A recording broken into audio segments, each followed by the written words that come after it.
সুপ্রিয় শিক্ষার্থী বন্ধুরা, টিভিসি মাই স্টাডি চ্যানেলে তোমাদের আবারও একবার স্বাগত জানাচ্ছি। আশা করি তোমরা সকলেই ভালো আছো। আজ আলোচনা করছি তোমরা যারা একাদশ শ্রেণীতে পড়াশোনা করছো তোমাদের প্রিভিয়াস ইয়ারের এডুকেশন বিষয়টির প্রশ্নপত্র নিয়ে, অ্যানুয়াল এক্সামিনেশান 2023। তো তোমরা অনুরোধ করেছো এই প্রশ্নটি তোমাদের দেওয়ার জন্য। তো তোমাদের জন্য আজকের এই ভিডিওটি অনেক গুরুত্বপূর্ণ। এই প্রশ্নগুলি তোমাদের শেখা একান্ত প্রয়োজনীয়। এগুলি থেকে অনেকাংশে পরীক্ষাতে আসার সম্ভাবনা রয়েছে। তো আর দেরি না করে চলো আমরা শুরু করি সেই প্রিভিয়াস ইয়ারের এডুকেশনের প্রশ্নটির আলোচনা নিয়ে। যারা তোমরা এই চ্যানেলে এখনও নতুন আছো তোমরা অবশ্যই চ্যানেলটিকে সাবস্ক্রাইব করে পাশে থাকবে এবং পাশে থাকা বেল আইকন প্রেস করে দেবে এমন আরও নতুন নতুন ভিডিও পাওয়ার জন্য। তোমরা পাশে আছো বলেই আমি এতটা উৎসাহিত হই এবং এই ভিডিওটি তোমাদের সকলের বন্ধুদের সঙ্গে শেয়ার করে দেবে। তো চলো শুরু করি আজকের এই আলোচনা। তোমাদের প্রথম সঠিক উত্তরটি নির্বাচন করো। পরীক্ষাতে থাকবে 10 নম্বর।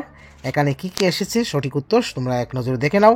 ঈশ্বর সত্য এবং সত্য ঈশ্বর বলেছেন, অপশানগুলি দেওয়া আছে। তারপরে স্বাধীন ভারতে প্রথম শিক্ষা কমিশন হলো রামকৃষ্ণ মিশন প্রতিষ্ঠিত হয় ড্যাশ সালে। Education is the manifestation of perfection already in man বলেছেন। তারপরে মাধ্যমিক শিক্ষা কমিশনের সভাপতি ছিলেন। শিক্ষার উদ্দেশ্য, শিখন, অভিজ্ঞতা ও মূল্যায়নের মধ্যে সম্পর্ককে একটি ত্রিভুজের সাহায্যে ব্যাখ্যা করেছেন। এনসিইআরটি এর মতানুসারে মূল্যায়ন হলো এক ধরনের একক অভিক্ষা কোন মূল্যায়নের কৌশল। তারপরে মনোবিদ্যাকে চেতনার বিজ্ঞান বলে অভিহিত করেছেন। সাধারণ বিকাশমূলক বৈশিষ্ট্যের পরিপ্রেক্ষিতে ব্যক্তিজীবনের বিকাশের শ্রেণীবিভাগগুলি হলো, তোমরা অপশনগুলি অবশ্যই দেখে নেবে। তবে তার মধ্যে তোমাদের বলে রাখি, তোমাদের অ্যানুয়াল পরীক্ষার জন্য সর্বমোট 4টি অধ্যায় আছে। পঞ্চম অধ্যায়, ষষ্ঠ অধ্যায়, সপ্তম অধ্যায় এবং অষ্টম অধ্যায়। প্রতিটি অধ্যায়ের 4টি একক রয়েছে। সেগুলি থেকে তোমাদের অধ্যায়ভিত্তিক এমসিকিউ, এক কথায় উত্তর, 2-এর মান, 3-এর মান, 4-এর মান, 5-এর মান থাকবে। তো আশা করি তোমরা জানো। তাহলে এবার পরের আমরা চলে যাচ্ছি। একটি বাক্যে নিম্নলিখিত প্রশ্নগুলির উত্তর দাও। হ্যাঁ, তোমরা এখানে দেখো, এখানে সর্বমোট 20 নম্বর, ঠিক আছে। কিন্তু তোমাদের এবারে 2024 শিক্ষাবর্ষে অ্যানুয়াল পরীক্ষাতে এক কথায় উত্তর আসবে 10টি। পূর্বে দেওয়া আছে এখানে 20টি প্রশ্ন, ঠিক আছে। এখানে একটু পরিবর্তন থাকবে। বিশ্ববিদ্যালয় শিক্ষা কমিশন গঠিত হয়। ডিপিআই এর পুরো নাম কি?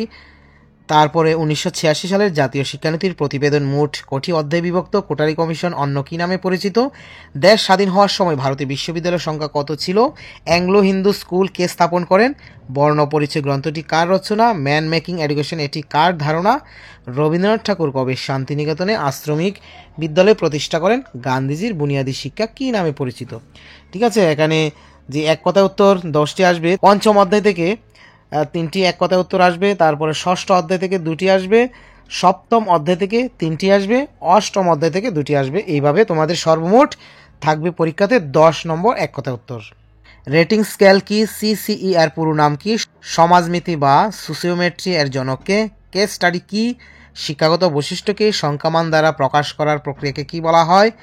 বৃদ্ধিকে মূলত কয় ভাগে ভাগ করা যায়? প্রাচীন অনুবর্তন তত্ত্বের জনককে? প্রান্তীয় বাল্যস্তরের সময়সীমা কত? পরিণনন কী ধরনের প্রক্রিয়া? সাইকোলজি শব্দটি কোন ভাষা থেকে এসেছে? এই হচ্ছে তোমাদের 20টি এখানে এক কথায় উত্তর পূর্বের প্রশ্নে। তারপরে আমরা চলে যাচ্ছি 2-এর মান। পরীক্ষাতে তোমাদের এবার 2024 শিক্ষাবর্ষে 2-এর মান থাকবে 5টি, 10 নম্বর, পূর্বের প্রশ্নের সঙ্গে একই রকম। তো কি কি এসেছে দেখো। বুনিয়াদী শিক্ষার 2টি সীমাবদ্ধতা লিখো। কোটারি কমিশন প্রস্তাবিত নারী শিক্ষার 2টি সুপারিশ লিখো। অপারেশন ব্ল্যাকবোর্ড বলতে কি বোঝায়? মূল্যায়নের কৌশলগুলি কত প্রকার ও কী কী? অনুবর্তন কি? এ হচ্ছে তোমাদের 2-এর মান, ঠিক আছে। এবার আমরা চলে যাচ্ছি 3-এর মানের। সর্বাধিক 60টি শব্দের মধ্যে নিম্নলিখিত প্রশ্নগুলির উত্তর দাও। তোমাদের পরীক্ষাতে সর্বমোট 3-এর মান থাকবে, একটু এখানে চেঞ্জ আছে, 4টি থাকবে 2024 শিক্ষাবর্ষে। তো এখানে পূর্বের প্রশ্নে রয়েছে 2টি। তো এখানে কী কী এসেছে? কোটারি কমিশন প্রস্তাবিত শিক্ষার কাঠামোটি লিখো। বৃদ্ধি ও বিকাশের মধ্যে পার্থক্য লিখো। এবার থাকবে পরীক্ষাতে 4টি। এবার আমরা চলে যাচ্ছি 4-এর মানের ক্ষেত্রে। পরীক্ষাতে এবারে 4-এর মান থাকবে 7টি, কিন্তু এখানে দেওয়া আছে কয়টি? 4-এর মান দেওয়া আছে 6টি। কি কি রয়েছে পরীক্ষাতে একবার দেখে নাও। মাধ্যমিক শিক্ষা কমিশনের সুপারিশ সমূহ লিখো। শিক্ষাক্ষেত্রে প্রস্তাবিত রামমূর্তি কমিটির সুপারিশ সমূহ লিখো। তারপরে অথবা দিয়ে বিশ্ববিদ্যালয় শিক্ষা কমিশনের সুপারিশ সমূহ লিখো। রবীন্দ্রনাথ ঠাকুরের শান্তিনিকেতনের আশ্রমিক শিক্ষার বৈশিষ্ট্যগুলি লিখো। শিখন ও পরিণমনের মধ্যে পার্থক্য লিখো। সার্বিক ও নিরবিচ্ছিন্ন মূল্যায়নের বিভিন্ন দিকগুলি উল্লেখ করো। শিখন কাকে বলে, এর বৈশিষ্ট্যগুলি উল্লেখ করো। অথবা শিক্ষা মনোবিজ্ঞানের পরিধি বা বিষয়বস্তু সংক্ষেপে আলোচনা করো। এগুলি খুবই ইম্পর্ট্যান্ট প্রশ্ন পরীক্ষার জন্য। তোমাদের পরীক্ষাতে এবার থাকবে 7টি, ঠিক আছে। তো তোমাদের পঞ্চম অধ্যায় থেকে 4-এর মান থাকবে 2টি, তারপরে ষষ্ঠ অধ্যায় থেকে 2টি, সপ্তম অধ্যায় থেকে 2টি এবং শেষ যে অষ্টম অধ্যায়টি রয়েছে সেটা থেকে 1টি আসবে 4-এর মান। আশা করি আমার সুপ্রিয় শিক্ষার্থী বন্ধুরা তোমরা বুঝতে পেরেছো। এবার চলে যাচ্ছি আমরা 5-এর মান। সর্বাধিক 120টি শব্দের মধ্যে নিম্নলিখিত প্রশ্নগুলির উত্তর দাও। এখানে পরীক্ষাতে দেওয়া আছে আগের প্রশ্নের মতোই, এবারও 2টি প্রশ্ন থাকবে 5-এর মান, সেখানে দেওয়া আছে 10 নম্বর 2টি। প্রাথমিক শিক্ষার ক্ষেত্রে রাজা রামমোহন রায়ের অবদান উল্লেখ করো অথবা মহাত্মা গান্ধীর প্রবর্তিত বুনিয়াদী শিক্ষার বৈশিষ্ট্যগুলি উল্লেখ করো, ঠিক আছে। এরপরের প্রশ্ন, গঠনমূলক ও সামগ্রিক মূল্যায়নের পার্থক্য লিখো অথবা পরীক্ষা ও অভিক্ষার মধ্যে পার্থক্য লিখো।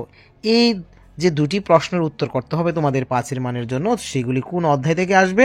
সেগুলি হচ্ছে ষষ্ঠ অধ্যায় মহান ভারতীয় শিক্ষাবিদগণ, এই অধ্যায়টি থেকে, যার 4টি একক রয়েছে। এখানে আছে রাজা রামমোহন রায়, ঈশ্বরচন্দ্র বিদ্যাসাগর, রবীন্দ্রনাথ ঠাকুর, স্বামী বিবেকানন্দ।